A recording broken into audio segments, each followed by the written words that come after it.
Bom, pessoal, vamos voltar para o nosso assunto final aqui, que é a preparação das aves para torneios. Vamos começar com o John? John, e aí, como é que você faz a preparação dos cetacídeos que vão ser levados para a exposição? Na verdade, a gente não faz esses tipos de evento, de levar para. Mas a gente prepara os bichos. Eita, em 6 meses, os bichos é pesado, fazer o check-up geral. Corte de unha, lixar o bico, o veterinário examina, vê se tá magro, vê se tá gordo. Cada um. A cada 6 meses, viu? Faz toda a mensuração do plantel. E aí vocês fazem individual das 600 aves? A gente tem um peso, controle de peso. A gente tem um controle de peso de todas as aves. É pesado todo ano. A gente compara com o ano anterior o peso, vê se perdeu peso, vê se engordou. E na matriz, se a ave estiver gorda, essa ave não pode botar ovo, não pode prejudicar, né? O ovo pode ficar agarrado ali. E além dessa mensuração aí, anotação do score corporal da ave, de peso, vocês fazem toda aquela mensuração de da ave também, de qualidade da pena, brilho, cor, qualidade de olho, se está tendo brilho, a hidratação da pele das patas, do bico também? Ou vocês fazem só a avaliação geral? Nesse momento, a avaliação é geral, pena, ver se está com arrancamento, ver se o arrancamento o bicho está pegando com o bico ou o outro está arrancando. A gente separa o casal, se for o caso. Se tiver, acrescenta bastante folha de areca, folha de goiaba. Isso todos os dias, assim. A gente vai olhando, esse bicho está mexendo muito na pena. Já bota o galho de goiaba para ele brincar. E no criador, vocês têm tido síndrome da arrancadura aí ou não? É tranquilo? A gente tem algumas aves que se mutilam assim, mas é bem pouca. Acho que estão no parquinho, nenhuma se mutila. É mais da Aracuba. Para cetacídeo, ele é de suma importância, né? Na canaricultura, a gente até só nega um pouco. Eu sei que os grandes criadores investem um pouquinho no enriquecimento ambiental. Mas é mais fácil de você sonegar sem ter tanto prejuízo. Já na criação de cetacídeos, não dá para sonegar o enriquecimento ambiental, porque senão você acaba tendo prejuízo com as aves por causa de síndrome de arrancadura, automutilação, né? E quando eu falo de enriquecimento ambiental, pessoal, para os que estão nos seguindo aí, nos assistindo, o enriquecimento ambiental é quando você coloca coisas que distraem as aves, para o bem-estar animal, que você vai ali permitir... Corda, folha de árvore frutífera. Exatamente. E brinquedos também, né? A gente pode colocar brinquedos, às vezes pêndulos de madeira, puleiros diferentes, em silvestres, se tornou até legislação agora, né, Fabiano? Que a gente tem que ter variação de tamanho de puleiro. Isso já é um enriquecimento ambiental, é uma necessidade. Na canaricultura, a gente investe muito na colocação de sementes, que isso aumenta o bem-estar animal, favorece com que esse animal tenha um desgaste ali por estresse real, né? E aí a gente tem uma melhoria da conformação geral dessas aves. Mas na criação de cetacídeos, vocês não levam para eventos, né, para torneios. O que a gente percebe dos criadores que levam para torneios é justamente isso, é melhorar o score corporal das aves, aumentando o espaço para que tenha um espaço maior de voo, para que essas aves possam ter a amplitude da envergadura das aves, e o score corporal dessas aves dentro do padrão desejado, né? E aí você trata bem da ave, hidrata bem a ave para que ela tenha de pena.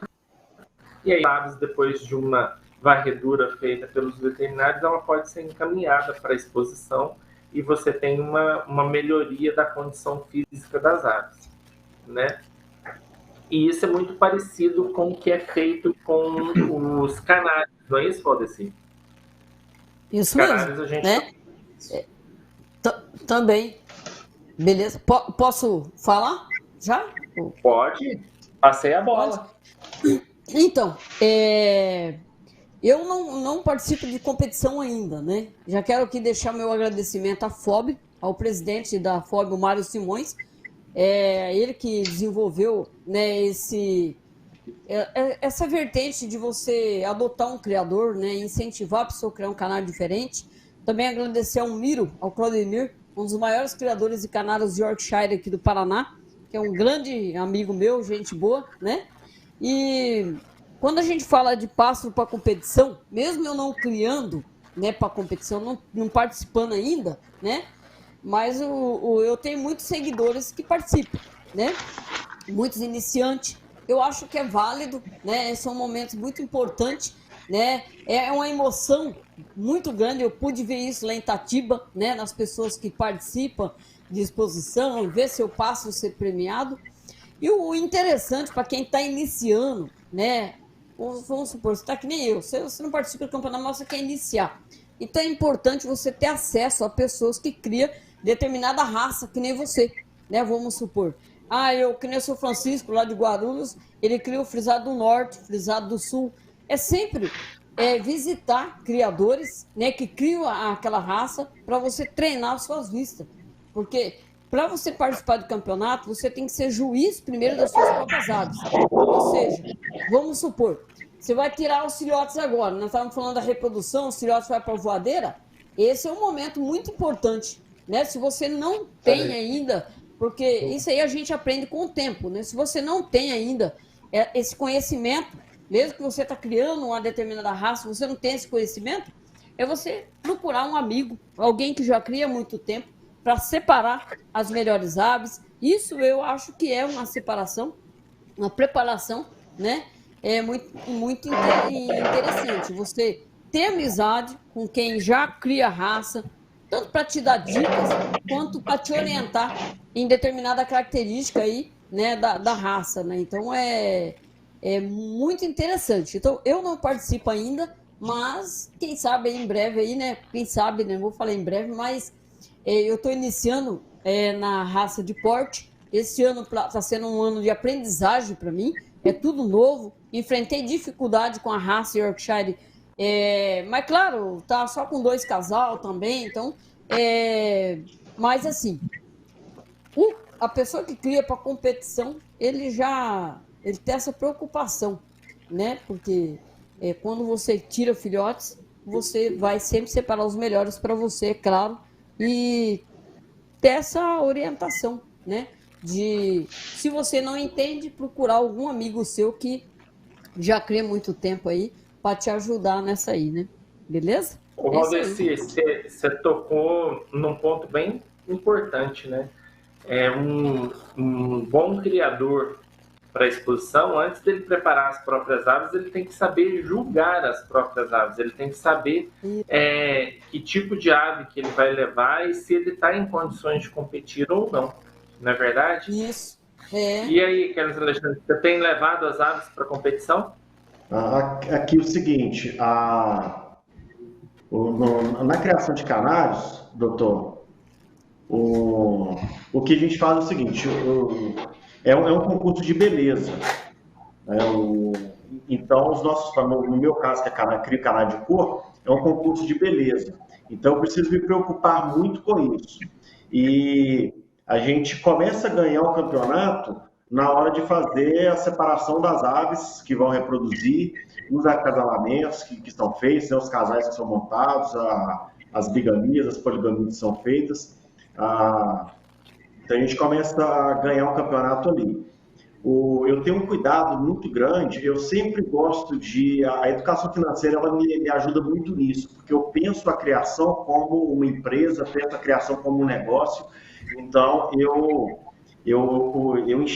consigo enxergar que eu preciso obedecer um certo critério, alguns critérios, para que eu consiga alcançar o sucesso. Então, o que eu começo a observar é já no ninho. né, os filhotes começam a nascer, então, por exemplo, eu crio aqui a mutação eu. Então, são pássaros que são um pouco mais frágeis, nascem um pouco mais frágeis do que os portadores, ou no caso, um clássico. Então, no ninho, por exemplo, eu tento evitar de deixar um portador com puro, porque o portador, eu não levo ele para competição, eu levo para competição puro. Então, ali no ninho, eu já tento fazer uma separação, porque os portadores, eles tendem a se desenvolver um pouco melhor do que os puros, do que os já mutados. Então, eu já tento fazer essa separação, já desde o ninho, para evitar que os pássaros que já são mutados, né, os puros, eles tenham maior dificuldade ali no ninho. E eles tendo maior dificuldade ali, eles vão se desenvolver menos ali, e eles vão levar isso até o próximo período de reprodução, né? Eles vão ser pássaros que vão ter mais dificuldade na muda, eles vão ser pássaros que vão se aprontar de maneira inferior aos outros para reprodução. Então, eu já tento fazer essa separação ali no ninho. No caso dos vermelhos, vermelho mosaico, por exemplo, eu tento fazer uma separação também, ali já observando, eu tenho uma coisa que eu uso aqui, que eu anilho por mais de um clube, né? Mais de um clube ornitológico. Então, tem um clube que são as anilhas para competição, tem outro clube, por exemplo, a ABCS, que eu sou presidente, Associação Brasileira de Criadores de Sucesso. No caso, os pássaros que eu anilho, que eu coloco essas anilhas, eu não levo para competição. Então, eu já coloco ali, os pássaros que são ali para competição, eu anilho no pezinho direito, na perninha direita ali, os pássaros que não são de competição, já anilho na perna esquerda, para eu já ter uma noção lá na voadeira quem é quem. Quando eu levo esses pássaros para a voadeira, então eu já começo a separar ali os pássaros que são, por exemplo, os mutados, eu já deixo eles em voadeiras específicas, eu não misturo, né? Eu tento não misturar puro comportador, por exemplo, no caso do vermelho mosaico, do vermelho intenso nevado. Quando eu percebo que tem um pássaro que tem pinta melânica, por exemplo, aí esse pássaro já pode ficar lá com o pássaro que esse aí provavelmente ele não vai para a competição. Então, eu não preciso ter todo esse cuidado com ele, né? Pensando lá que minha competição aqui é de beleza. Então, a gente vai pensar, os pássaros têm que ser o mínimo possível depenados, eles têm que se estressar o mínimo possível, tem que ter o mínimo possível de pássaros na voadeira, para que eles não fiquem brigando ali, para que eles não fiquem disputando alimento ali, porque eu preciso que eles se desenvolvam muito bem. Então, eu já tento fazer essa separação, já pensando na competição. No caso desse momento agora de reprodução, eu tento fazer basicamente isso, mas não me preocupo muito com os pássaros em relação à separação deles, já pensando na competição, porque eu fico muito focado na reprodução. Eu dou muita atenção para os pássaros que estão reproduzindo, e eu dou uma passada de olho ali nos pássaros, nos filhotes que estão nas voadeiras, mas basicamente o que eu faço é isso. Depois de terminada a reprodução, aí eu começo a tentar individualizar aqueles pássaros que têm um potencial para a reprodução. Então, eu tento manter esses pássaros o mais tranquilos possível, né? Colocar eles numa gaiola onde eles não vão ficar disputando alimento. E ali, se eu precisar tratar de algum pássaro ali, eu vou pensar em colorir esse pássaro, né? Dar ali um corante para ele ali, no meu caso, que são canários com policromos vermelho. Então, ali dá um carofil, a cataxantina, oferecer isso para eles ali. Então, de uma maneira que eles vão, eu sei o que eles estão recebendo. Os pássaros das voadeiras, geralmente eles recebem uma quantidade maior de sementes, de mistura de sementes, porque, no caso, esses pássaros que eu vou levar para a competição, eles precisam ter um trato diferenciado, porque alguns alimentos que têm corantes amarelos eu tenho que tentar evitar o máximo de oferecer para eles. No caso de banho de sol também, que vai influenciar negativamente nesses pássaros que eu preciso levar para a competição, pelo fato de serem de lipocromo vermelho. Então, esses pássaros vão ao sol em menor quantidade de vezes do que os pássaros que estão lá, que são os pássaros portadores, né, alguma coisa nesse sentido. Então, eu vou fazendo mais ou menos isso aqui na reprodução, até chegar o momento, de fato, de eu começar a separar aqueles pássaros que vão mesmo para a competição. Aí eu vou separar aqueles pássaros que vão competir no individual, aqueles pássaros que eu vou montar quartetos ali para poder competir. Então, basicamente é isso. Então, eu vou obedecendo o ciclo deles e vou observando isso na medida do possível, dentro do prazo que eu tenho para a competição. Muito bacana. Você já desenvolveu toda uma metodologia própria que vai te levar a um resultado. E é isso que eu falo, o manejo de criador para criador ele é muito importante. É lógico que, de tudo que você falou aí, tem um norte que precisa ser direcionado, porque senão o criador vai acabar ficando extremamente distante dos outros criadores, né? Mas isso é muito importante. Ô, Fabiano, te deixei para o final aqui, fala um pouquinho sobre preparação de trinca-ferros para torneios, que é um mundo completamente diferente, tá, gente? A gente preparar o Silvestre para um torneio especificamente de fibra e preparar um canário para um torneio de porte, né? Sim. Eu já fui a algum torneio e vi as pessoas desmaiando lá. Já? Eu vou falar um pouco aí do que eu aprendi sobre questão nutricional e suplementação para pássaros de torneio, canto e fibra. Aprendi com quem? O Dr. Michel, né? Algumas conversas de WhatsApp. Clareou, abriu muito a minha mente. E assim, poucos criadores entendem que o principal fator que diminui o rendimento de um trinca-ferro, ou um poleiro, um azulão, pássaros de competição, canto e fibra, é o fator estresse. Muita gente se preocupa só com condicionamento físico, mas esquece do estresse. E às vezes, em busca dessa melhora de condicionamento físico, acaba usando alguns produtos que aumentam os níveis de estresse, que ao invés de trazer um benefício, vai trazer aí um certo prejuízo para o rendimento. O que eu tenho visto aqui são vários fatores, é uma engrenagem, que nem o doutor falou, né, da empoleração. Eu sempre indiquei no canal variedades, né, de bitolas diferentes, para que o pássaro tenha movimentos diferentes com o pezinho. Porque o pássaro pode estar suplementado, bem alimentado, mas se está com problema no pé, vai ter menos rendimento. Se está com piolho, vai ter menos rendimento. Então, no modo geral, é todo cuidado. A Angercal tem um produto específico para cada fase, que nem o nosso amigo aí, né, citou. Muita gente faz o uso do Protovit Plus, né, que é um suplemento de criança, cara. Não tem necessidade. Quando me perguntam isso, eu falo, primeira coisa, qual resultado você busca? Primeiro me fala o resultado que eu te apresento que temos de produto.